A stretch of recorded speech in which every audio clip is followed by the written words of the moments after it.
நபியிடத்திலே ஒரு வாலிபர் வந்து அனுமதி கேட்கிறார் விபச்சாரத்திற்கு.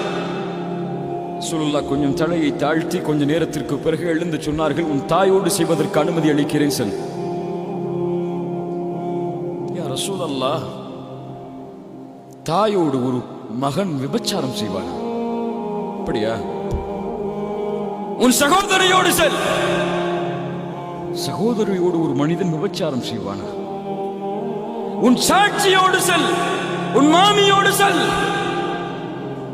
அவர் கேட்டார், ரசூலுல்லாஹ் என்ன பேசுகிறீர்கள்? ரசூலுல்லாஹ் சொன்னார்கள், நீ விபச்சாரம் செய்ய நினைக்கக்கூடிய ஒரு பெண் இன்னொருவரின் தாய், இன்னொருவரின் மனைவி, இன்னொருவரின் மகள், இன்னொருவரின் சகோதரி.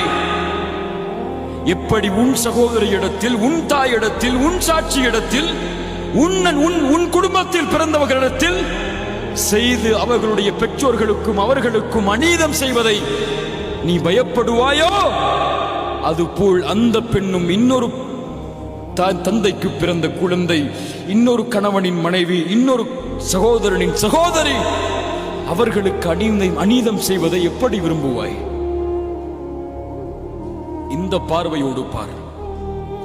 பெண்ணை ஒரு கண்ணியமுள்ள படைப்பாக கருது, உனக்கு சமமுள்ள படைப்பாக கருது. உனக்கு எந்த உணர்வு இருக்குமோ கண்ணியத்தில், மரியாதையில், அதுபோல் ஒரு பெண்ணை பார். கண்ணியத்தோடு, மகிழ்வோடு, ஒரு கவர்ச்சி பொருளான பார்வையாக உன் பார்வையில் ஒரு பெண்ணை நீ பார்த்து விட்டால் உன் ஆண்மைக்கு அது இழுக்கு. நபி யூசுப் அதை பார்க்கவில்லை.